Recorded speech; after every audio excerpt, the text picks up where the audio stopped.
So this is going to be a quote unquote, I guess not a response video, but a reaction video. That's what it is. A reaction video to a video that I saw posted by LaGuardia Cross, and it's entitled "My Wife Is Alive." And for those who don't know, LaGuardia Cross, to me, he became famous, kind of for me, anyways, on YouTube because of his videos with his daughters. He would do little interviews with his then toddler children.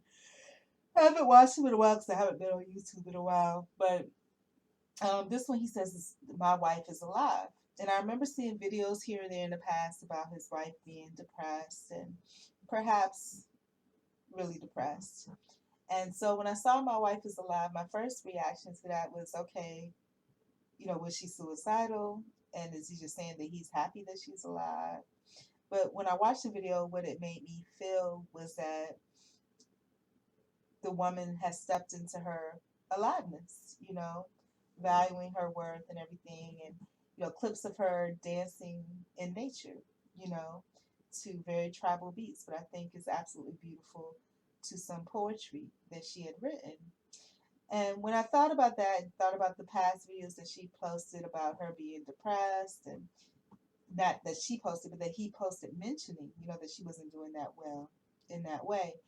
Um, it made me want to react because these are all themes that, leave questions to me sometimes because maybe I've brushed upon those themes and this and another. When I first saw it, it was immediately after I posted my last video about some of the realizations that I had about myself. And so in order to gain some viewership and to hopefully get some watch time, I copy pasted my link there. Will anybody visit it? I don't know. But I'm going to paste this one there too because it is a reaction video to that video. But I had some questions. And I had questions when I saw videos in the past about this woman being depressed. And I'm going to tell you something. God chastises, those who he loves indeed. And whenever I ask that question, how can somebody do this or how can somebody do that? God is more than happy to show me. But I've always wondered, like, when people are married, they have family, they have people. This man obviously loves this woman. He posts about her progress through depression or not, and he loves this woman enough, that even when it's hard sometimes, he pushes through to show that love and to post it and share it and all of that. And my question is how, what is it that makes her, when she's in her depressive moments, what makes her depressed? What does she have to be depressed about? Is my question. And this is one of those things where God will punish me because I don't understand. I don't understand how you can have a family, you can have a good support system. She has a husband that cares about her and loves her. She has family. She has children that depend on her. Obviously, they're at least able to keep a basic standard of living, at least, because they have to support their children, and themselves, So even if they couldn't do it on their own, which I'm sure they do, through YouTube, through regular work, and regular random support from different places, I'm sure they do. But what does she have to be depressed about? I mean, I don't understand it. I don't understand it. Like, what is it that triggers depression when you have that type of support system and that type of foundation? What is it that makes your wife sad when she is sad? And perhaps he said it in some videos, but I don't think the ones that I saw that there was anything specifically mentioned. And I asked that because once again, I don't understand that because even for me, I'm 46, going on 47 now, and every now and then I have sad moments, you know. But to me, it's understandable why I would have sad moments. Being through the legal system, having to overcome that, and realizing that you really don't have anybody that really cares about you. Going through all that and hoping that your family still loves you in the end, and trying to keep things open, and coming back and realize, hey, they chose everyone else over you. You know, work situations where now, at least before, I was really cognizant and aware, but now, I'm kind of disenchanted with the whole thing. I really don't look forward to working the rest of my life. To me, that's a waste, and if that's all that I'm here to do, I ain't down for it. You know what I'm saying?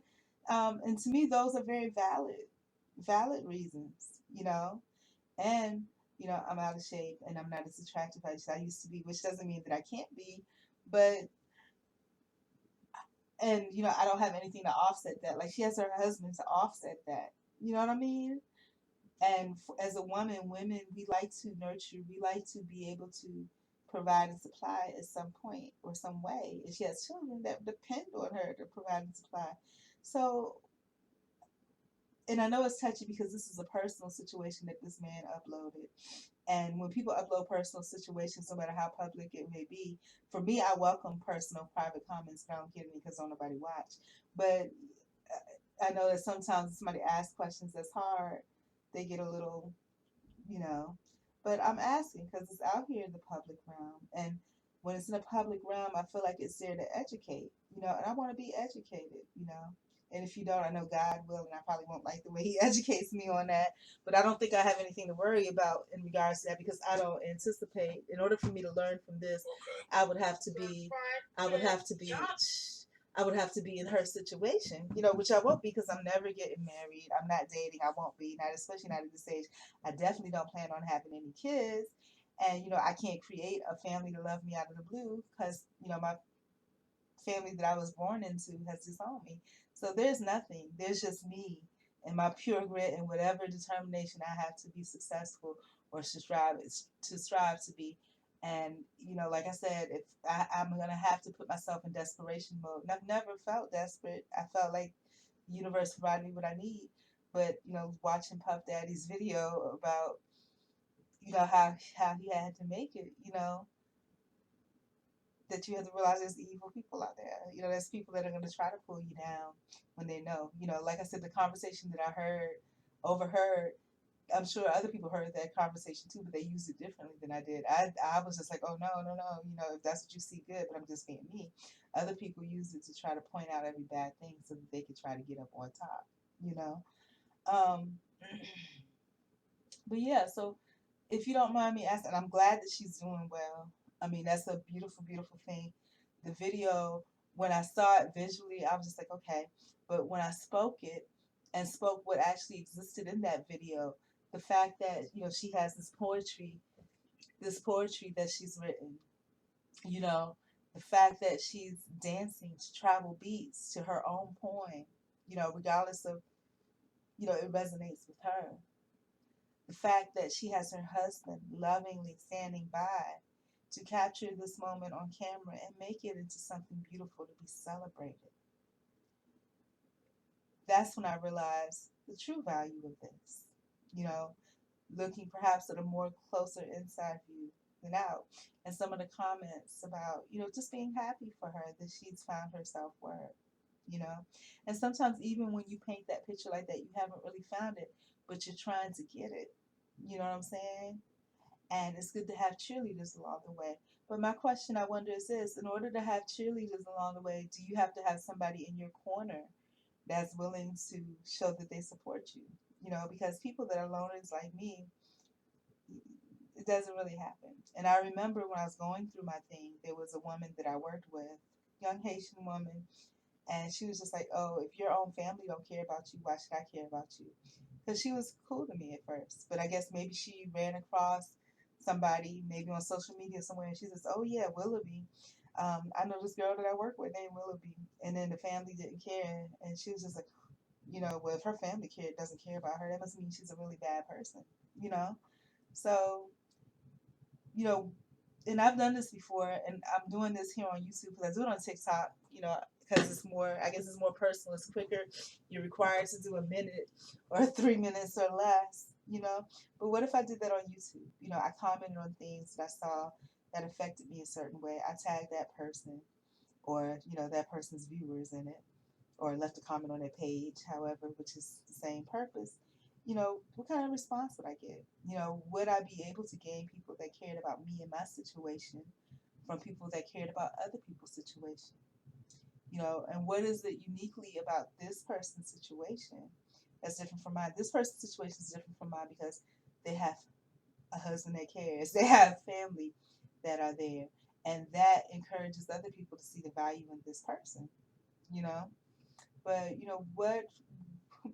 what can I do to make people see the value in me? So I'm gonna leave this because, like I said, this is a reaction video to her video, how it made me, or the husband that the video that her husband posted of her, the reaction that it elicited from me, the feelings it elicited from me, um, the questions that it elicited from me, you know, and main was being, what was she depressed about? I don't understand it. I don't. And like I said, usually God chastises me and puts me in a situation where I have no choice but to understand, but I don't anticipate that I will have a family or loved ones or a husband or kids or anything like that. So, where I would be in a situation like, oh, this is why she was depressed, even though she had all of that. And I know that some of the common responses would probably be like, oh, it's just a chemical imbalance. But it's something that makes you depressed. Is it that something happened to you? Like he said 30 years she's been this way. So did something happen to her at 15 or 16 or her late teenage years that was she abused, put her in a depressive state like that? I mean, like for me, I've always still tried to fight to come on top. But the fact that, literally nobody cared. I remember when I had that legal, and even then, it's not until the last straw was my family being gone. But because if your family doesn't care, then like they say, a face only a mother could love a dog. Your own mother don't love you. What can you do? You know, what does that say? You know, and to most people, that means that you must really, really be a bad person. Or you see the movies where there's somebody that's a crackhead and they come back, and that's the way that I'm treated. I don't use drugs. Never have used drugs. Never have been promiscuous, even though somebody has um, mispresented, represented. I've been a natural person, and I've always been that way.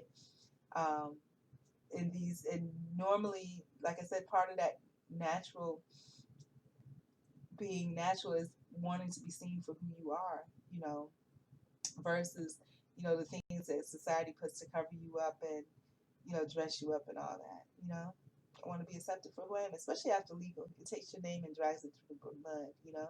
So I want people to see who I am, know who I am, and appreciate who I am for who I am, you know? Um,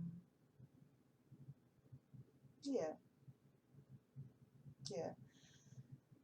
So those are my questions. And I'll probably post it somewhere to make it easy to get to. But yeah.